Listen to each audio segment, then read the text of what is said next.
What's up, guys? Today, I want to talk about a couple of different things. They're kind of all connected.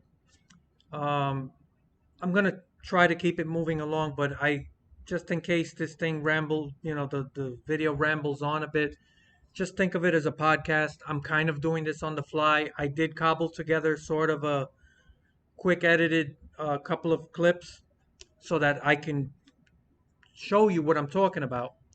And the thing I want to talk about today is mostly about the broadcasts of NASCAR.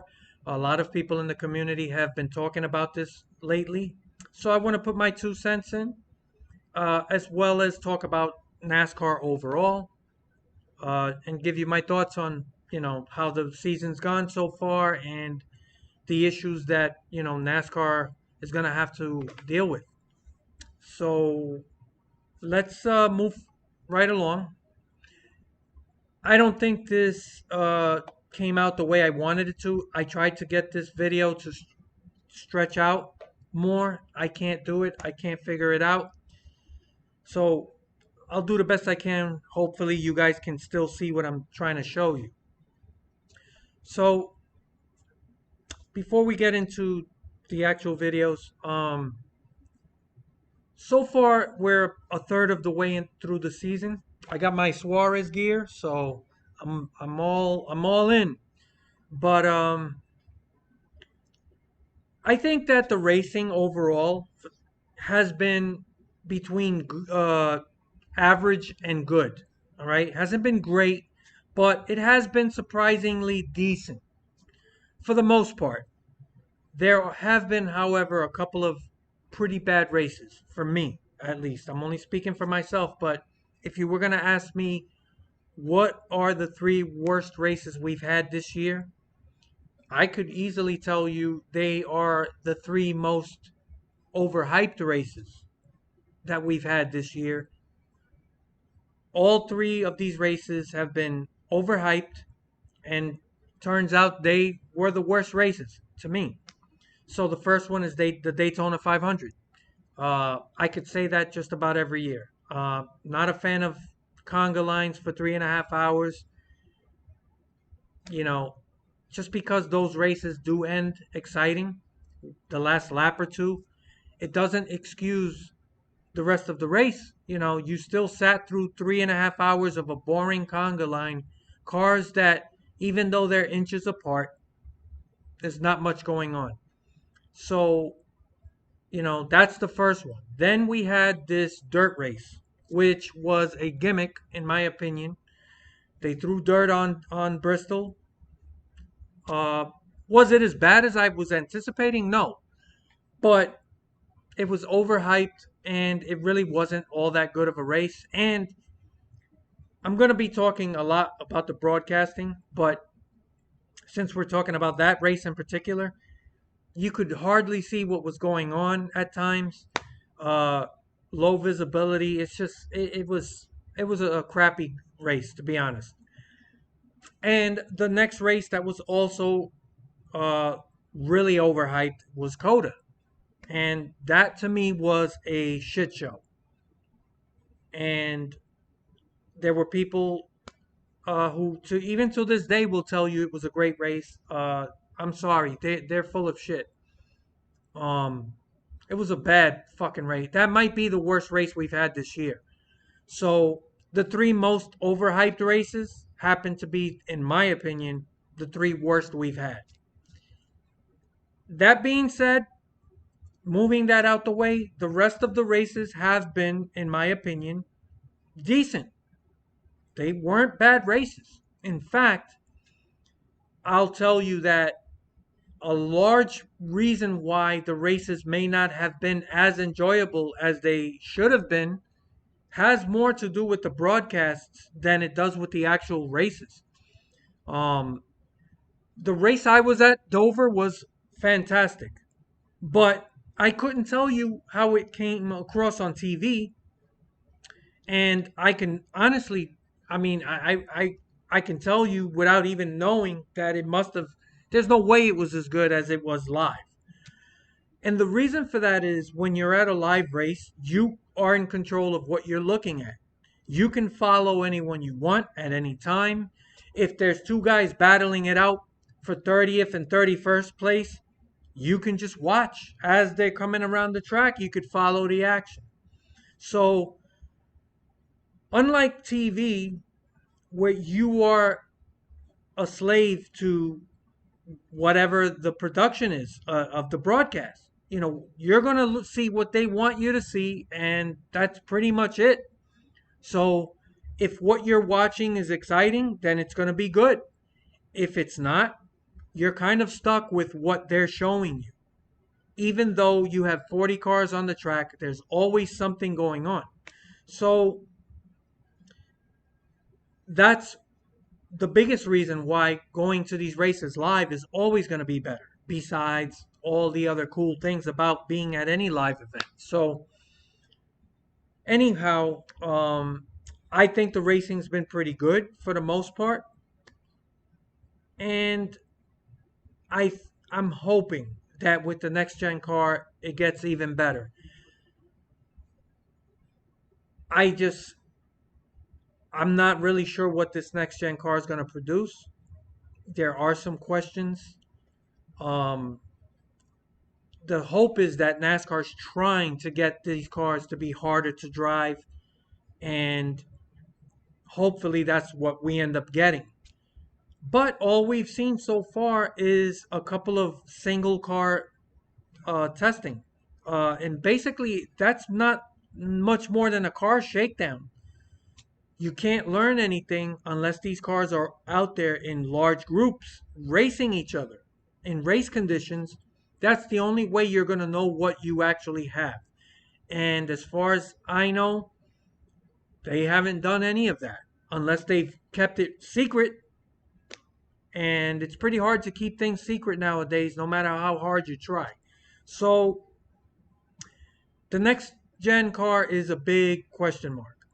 I love how the car looks. I love how it sounds. I love the sequential shifter. Uh, there's a lot to like about that car. And just visually, it's symmetrical. It doesn't have all these weird shapes to it that are just meant to manipulate aerodynamics. They really do look like cars that you could buy right off the showroom floor at a dealership. Now, yeah, they would probably have some add-ons and things like that, aftermarket stuff, but they look like real cars. And we haven't been able to say that in generations. So there's a lot to like, but at the end of the day, it all comes down to how are they actually going to race. So the on-track product it's a question mark, and you know, you don't want to see these cars wide open at a mile and a half track. That's going to make or break the success of that car.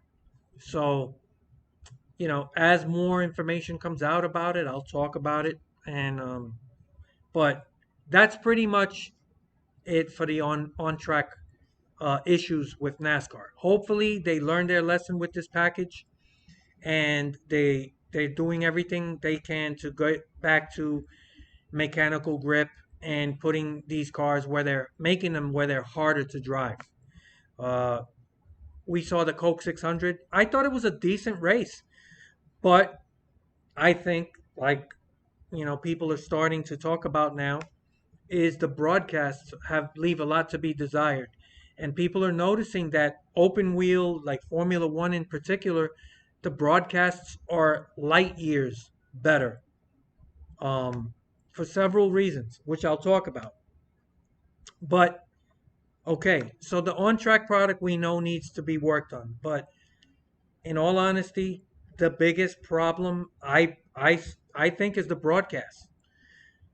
At the end of the day, 95% or more of your audience is watching at home on TV. Even if you filled every seat at the actual racetrack, the vast majority of the audience is sitting at home watching these races on TV. So it's really important that the broadcast is good. And I don't follow Formula One, but from what I've heard from other people, it's really good. And I did catch some of the I was gonna call it the Brickyard 400, but the Indy 500. I caught some of it, and yeah, there's a distinct difference. And the biggest difference is the lack of commercials and how little of commercials that you actually get. I don't know how they're able to do it, but you know, NASCAR better do something because the commercials I think are the biggest problem. They are shoehorning commercials in there, force feeding them to people every chance they get, and all it does is turn people off. The commercials are incredibly intrusive. So yeah, that there has to be a way to cut down these commercials. There has to be a way where these sponsors can get their money's worth without driving people away from watching these races. You know, nobody's going to care about these products if nobody's watching the race. If you're losing, if the ratings drop and there's less people watching, what difference does it make how many commercials you force feed to people if nobody's watching? So the commercials are the biggest issue, bar none. Okay, but let's get in more into the actual broadcast of the race. So one of the things that I've noticed in recent years that have made broadcasts worse is the presentation and the direction, right, of the broadcast. A lot of people focus on the people in the booth. And yes, the people in the booth are important, but it's the overall broadcast, the production, the direction, how the races are broadcast to the people at home. It's a lot more than just the guys talking in the booth. It's important, but it's not the end all be all. Now, NASCAR doesn't take the actual broadcasting of these races as serious in tone as Formula One does. And I think that's a big mistake.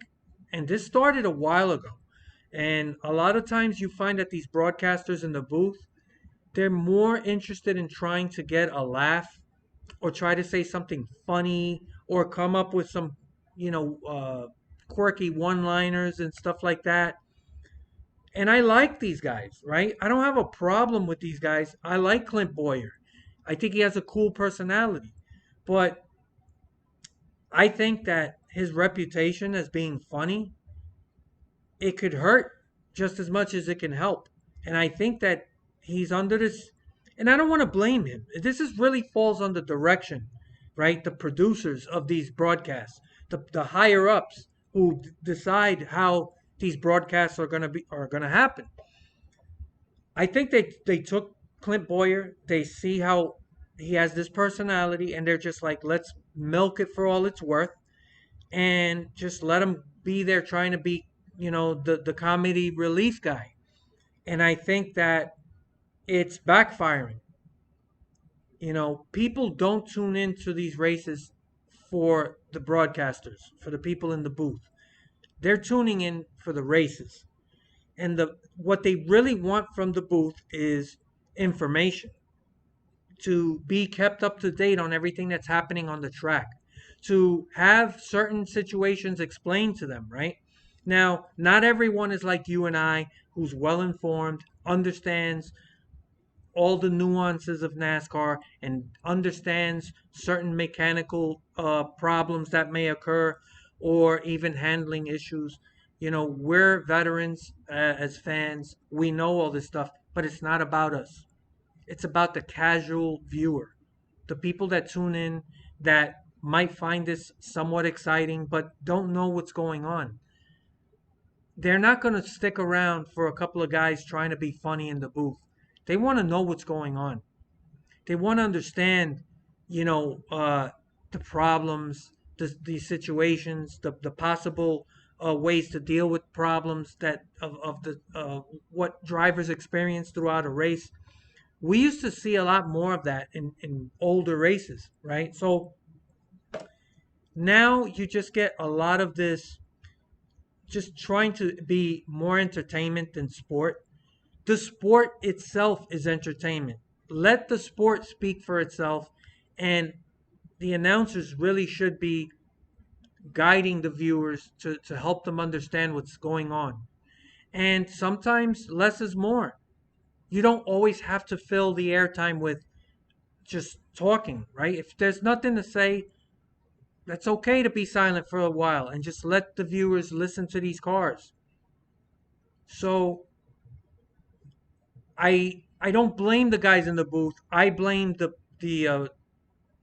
I don't know if you call them the directors or the producers, but the people in charge of the actual direction of the broadcast. You know, they got to kind of drift away from trying to be, funny and quirky and, you know, get a little more serious about this stuff. Um, Another thing that I'm going to start, let's get into this. I want to show you something. Pay attention to this here on the side, okay? This ticker, okay? Though, and that was a pretty important clear. If he didn't get clear, they'd stall out right there and they'd put Kevin Harvick on the floor. The rest of the bunch to get We're around. talking about the race. Chevy's 1, 2, 3, Harvick fourth and a Ford. Pay attention now. The ticker goes, it shows you 1 through 10, and then the rest is supposed to be moving. So you know where everybody is throughout the field. But this ticker in particular, there's two things I hate about it. One, it's very intrusive. It's big, it's bulky, it takes up this entire section of the screen. This has to be, let's see, 1, 2, 3, 4, 5. 5 or 6 of these would cover the screen. This is somewhere between 15 and 20% of the screen is being taken up by this, right? So that's one thing. It's very intrusive. Two, notice how long it stays on numbers 1 through 20 before it shows you 11 through 30 and then 30 through 40. Not only does it take forever to show that to you, but when it does show it to you, it only does it for a couple seconds and it moves and it moves and it gets back to 1 through 20 or 1 through 19. Well, okay, I'm sorry. This video player is blocking some of it, but it stays on 1 through 20 for a long time. So if you're following a driver, you want to know where he is. Oh yeah, every time I move this, that's what happens. I apologize. But if your driver's, let's say 31st, you want to know what's going on, you got to sit here and wait and wait and wait. You're waiting for this to move. So watch. It's the first time that Kyle Larson has over the country just to see this. All right, I'm sorry. This is how I edited it. Let me go back. Bear with me. This is live. You can see how long it stays on 1 through 20. Okay. Chevy's 1, 2, 3, Harvick fourth and a Ford. It's the first time that Kyle Larson has I think I actually cut the video before if it ever moved. But you guys know what I'm talking about. If you watch the race and you're waiting and your driver's somewhere in the 20s or 30s, how often do you sit there watching that big block, that big bulky block that you see here, and you're like, come on, move, so you could see where your guy's riding or what's going on in the back. It's bulky, it's intrusive, and it just stays stuck here for a long time. And when it finally does show you the other guys in the back, it moves quick and it gets back to this where it stays here forever. This is terrible, but I'm going to show you now. 1, 2, 3, Harvick fourth and a Ford. We're going to go. Okay. Backyard. They also know how. This is a Charlotte race from 2004. Okay? Notice the difference. I'm going to show you a few things here that are different, but this is one. Important it is in the chase for the Nextel Cup. Time to take you through the field here at the Lowe's Motor Speedway. We'll start with the leader, Casey Kane, and here's Matt. Bill, 24-year-old Casey Kane started in the front row. I want you to notice one thing real quick. You guys have heard me talk before about how the modern cars are too low to the ground. They're on rails. They suck down to the ground. There's too much downforce. Look at these cars. I hope you could see this clearly. These cars are about 4 or 5 inches off the ground, going down the backstretch. Look how you could see completely underneath the car. Not only that, the cars are kind of like floating. They're just, the suspension is kind of traveling more. So the cars they were harder to drive. You couldn't hold them wide open in the corners. And it was more about mechanical grip. These cars are not down. The only time you saw these cars all the way down was in the banking of the corner, at where the car is at its maximum load. Once they got off of that, the cars would be off the ground again. As you can He see is here. yarding the competition, chasing Look at how the car's kind of bouncing. his first career win. No driver in tonight's race is more due than this. So I just wanted you guys to notice that when I talk about that. These cars had a lot of air under the car, which makes the car harder to drive. So that's what I've talked about in the past. When you hear me talk about that the cars are too low to the ground and they need to do something about it. The next gen car does look like they're trying to address that. There's that gap in the front spoiler that kind of goes up like that. So, I got my fingers crossed that will help solve some of this issue. But let's go on to the other thing I want you guys to pay attention to. Look at the ticker here. Compared to the other bulky ticker that took up all that space, this ticker is constantly moving. So no matter where a guy is that you want to know where he's at, if you miss it, just keep watching. It'll come right back around. There's no waiting forever. And this ticker is less intrusive. It just goes across the top. And this, honestly, is even bulkier than it needs to be. You could make this even kind of less intrusive and move it even higher up. But this is a good ticker. This is what I prefer, the way they used to do it. Team Forbes, Keep an eye second place finishes this year. on it. Came in this car, Dave. Driver Ryan Newman and crew chief Matt Borland are both engineers. They give a lot of feedback back and forth. The other thing that if you, I don't know if you guys can hear it, but they're going through the field. They still do this, but not as much as they used to. They used to do this a lot. They would go from the leader to second place to third all the way down the field. And they would tell you what the car's doing, how the car's running, what issues they're having, what they're planning to do on the next pit stop, or what they did on their last pit stop to try to fix the situation. If the car's too loose or tight, they used to do this a lot. And it kept the viewer engaged and it kept the viewer informed. So you knew what each driver was going through. This is great stuff. You don't see this that much anymore. They still kind of do it once in a blue moon. Not as much as they need to. By the time I give my next report, I'll have a full page of information on how the car has gone nearly every lap. Right now, just a little bit loose. Marty? Dave, the two-tire guinea pig, Elliott Sadler, is in the third position. He's a fourth-place man in the championship, 143 points behind. In May, he finished fifth here. He told me this morning, I know we can do better than that tonight. We can even win. Dave? Last week in Kansas, Dale Earnhardt Jr. had his fifth straight top 10. That ties a personal best for him. Look at that ticker. Kansas a problem track, so a finish of ninth made them very happy. Bill? The 48 car of Jimmy Johnson, a good run so far. They took 4 tires on their stop. Johnson ninth in the chase for the Cup, desperately needs points. Getting married in the offseason, hoping for a really big December and January. Dave? Rusty Wallace Marquez did something yesterday that he hardly ever does. His crew was shocked when he stopped practicing early in the final practice. 15 minutes to go, Rusty said, "We've got it good. Let's park it." Bill? Dave, Jeremy Mayfield took fuel only on his last stop. As we saw, he started slipping backwards. Now again, he's moving forward. This is a kid that used to paint signs at a short track in Kentucky. Now he's trying to make big news here at the Lowe's Motor Speedway. Behind him, the 17 of Matt Kenseth. His crew chief Robbie Reiser told me this afternoon pit stops will be big for his team. They haven't been the usual strong pit stops they've had recently. While their first one, just over 13 seconds, they picked up 4 spots, Marty. Bill, we talked about the great pit stop for the 0-1 team. Last week's winner at Kansas, Joe Nemechek in the 9th position right now. His car's a little bit loose, and last week he won without his good luck charm. And it's here this week. That is Mom Martha sitting in the pits. Matt?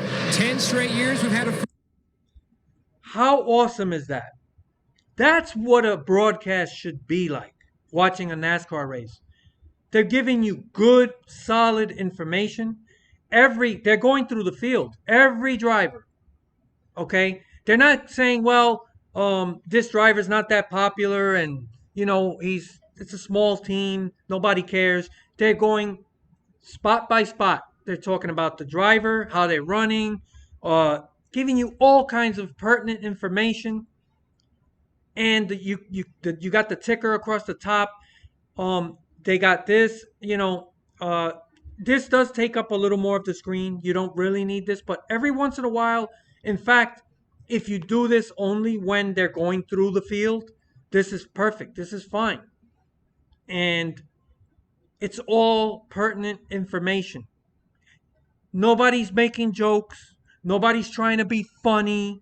Nobody's just going off on some weird story. Okay? They're just talking about the race. There's a lot you can talk about. Just information.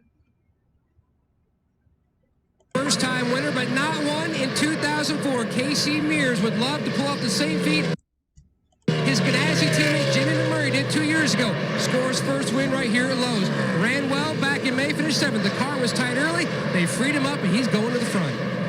There are the top 10 of 30 drivers that are on the lead lap as we approach the 100-mile mark of tonight's 500-mile race. A little bit of a halting start. 3 cautions in the first 24 laps. Now an extended green flag run. Continue to go through the field with 11th place Mark Martin. Marty?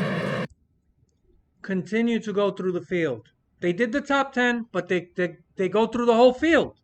Alan, if there is a sentimental favorite to win the first ever Nextel Cup, it is Mark Martin, and here he comes. Look how high the car is off the ground. The nose. The only time it plants all the way down is in the corner. That's why these cars were harder to drive. Yes, there was more horsepower, and that is important. But it's not just the horsepower. These cars now, they're all sucked down to the ground. They're on rails. They're too easy to drive. He's in the 11th position. Car starts a little bit loose, gets better as he goes along. Team, you can... Okay. This is where I made another cut. I'm going to show you something else that we need to see more of. But how cool was that? Listening to these guys, and they're taking turns, right? It's not like just one guy doing it. They're bouncing off each other. They're going driver by driver, giving you all kinds of information. That's the kind of thing you should see throughout the race, right? Do that every once in a while, right? I would do that at least 4 to 5 times a race. And you do that during a green flag run, not too early, not too late, somewhere in the middle when the cars are kind of spread out. It gives you a chance to talk about each driver and what's going on. If you do it too early, when there's too many passes being made, you don't want to miss that action. You don't want to be talking about this while that's happening, right? So you got to do a lot more of that throughout the race. That's what keeps viewers glued to the screen. Watching these guys race, listening to the information, knowing what's going on. I want to know what's going on with each driver. If the car's tight, if it's loose, are they having problems? Whatever it is, brake issues, It's a million things that can go wrong in a car. What's the crew chief saying? What are they planning to do on their next pit stop? What did they do on their last pit stop? How is that working out? There's a million things you can talk about just pertaining to the actual racing. You don't have to try to be an entertainer in the booth. Your number one job in the booth is to inform the viewer. And that's what these broadcasts, they've gone too far away from this when the broadcasting was great, when the ratings were at their highest. Okay? They've gone away from that. Why change something if it's not broken? I'm not opposed to changing small things here and there, but NASCAR, it's like every move they make, they go too far. We want to add some road courses? Great. How about adding 2, maybe 3 to the schedule? Nah, let's fucking just jack it all the way up to 8 fucking road courses. And get rid of some of these traditional tracks. 1.5-mile tracks that NASCAR is known for. What the fuck is NASCAR's identity going to be? At some point, are you trying to be Formula 1 or something else? I don't mind that they added some road courses. I just think they went too far. Everything they do, they go too far. I like the chase. The chase was a good thing to add. But like everything, they went too far. Now you got 16 cars, almost half the fucking field makes the chase. So it's not as prestigious to be in the chase anymore. It was prestigious when it was the top 10. Even 10, you could make the case it might be too many. I personally would have chopped it down to 8. Call it the Great 8. And how it would make it a lot harder to make the chase, and it would be a lot more prestigious, a badge of honor to be in the chase for that particular year. Now you're in the chase, it's like, so what? How'd you get in? Oh yeah, you won that race on that was called on by rain. Like Chris Buescher a couple years ago. You know, they watered it down. They really need to go back, cut it back down to 10 cars. You know, I would go with 8, as far as 8, but I understand why they may not want to do that. But 16 fucking cars in the chase, 8 fucking road courses. Everything NASCAR's doing feels like a gimmick. They're just throwing everything. Add a dirt race, put Coda in there, and now there's rumors about a street course. Another fucking gimmick. And when they finally add that, who's going to get cut? If you're going to do that, cut a fucking road course race. Don't cut any more ovals. That's my little rant for the day, but let's get back to the broadcast. Information, cover the field. Another cool thing about that is you don't get tired of just like, there's a tendency now to focus on like a handful of drivers. And I understand the guys running up front, they're going to get the most coverage. I'm okay with that. I get it. But it's too much. There's plenty of time throughout a race. Go give everyone some attention. Talk about what's going on with their race. Don't just focus on the same handful of guys. These things turn people off of the broadcast. So now let's move on to something else I loved about the old broadcasts that you rarely see now. Really work anywhere you want on this race car. It is just horrible all the way through the corner. That's Jeff Gordon up in front of Tony that, as I said, passed him and went home. And you can't be loose here. I mean, you can be a little bit tight here, and you can work the throttle to prevent knocking down the wall. But if you're loose here, especially getting into the corner, and that corner right there, turn 3, it's terrifying. It's very scary to be loose going into the corners here at Low Speedway. Information. Letting viewers know how slick it could be at Charlotte. it's this is the best broadcasting that NASCAR has had. This type when it was like this. So you just heard him explain. They were talking about the loose condition, how to deal with it, stuff like that. Now watch what happens. While we're on board Tony's car, let's get our Home Depot virtual garage fired up and tell you what loose means. Want to talk about it. You can't drive it because it's too terrifying. You go down in the corner, everything, the tires are gripping well, all four tires gripping, you see green, then all of a sudden the rear tires get too hot. The front sticks well, but the back end just slides out. And as I said, when it's loose, you're going to back in the wall. When it's tight, you're going to hit the wall with the front. But right now, that loose is backing it in. And the thing is, when you're loose here, if the car gets a little bit sideways getting in, then you hit the bump. That takes even more traction off the rear. And it's a yahoo. And Newman about to lose another spot as Jeremy Mayfield goes by.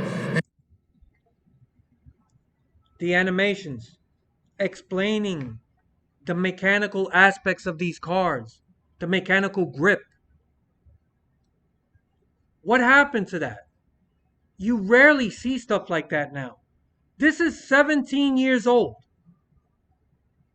This was 17 years ago, and they had the animations. They showed you the tire grip, how the rear tires can overheat, causing a loose condition, and your front tires still have the same grip, and it causes the tail of the car to fish, the back end to fishtail. And that was ready to go for this situation when the announcer was explaining about the loose condition. And they went right, oh, let's go to the Home Depot, animation. So Home Depot gets some promotion. There are other ways to promote without force feeding commercials every 2 seconds. And that's awesome. And remember, it's about casual viewers. We understand, what can cause a loose condition, but you want casual fans to be invested, to understand. The more you understand what's going on the track, the more likely you are to stick around and follow and get hooked on the sport. You got casual fans tuning in, listening to Clint Boyer and Jeff Gordon trying to be funny and goofing around, and meanwhile, you don't fully understand what's going on the track.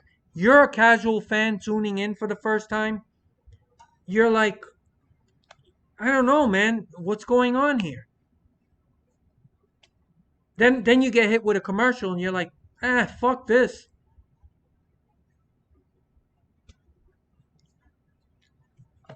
We need more of that. Give us that ticker across the top, less intrusive, constantly moving so you can always keep track of anybody you want to follow.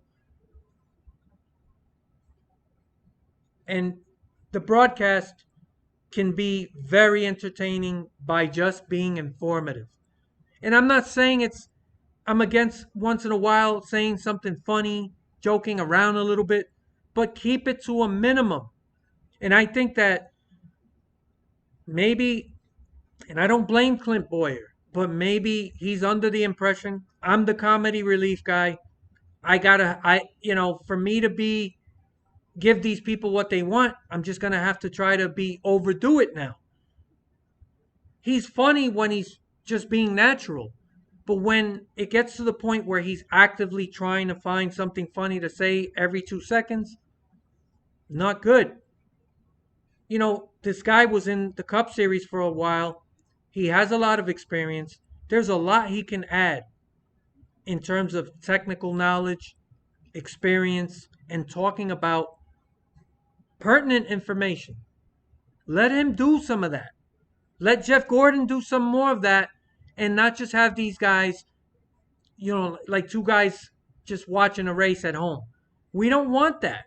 That's why Formula One is knocking it out of the park. They take what they do seriously. Every situation is dealt with seriously. So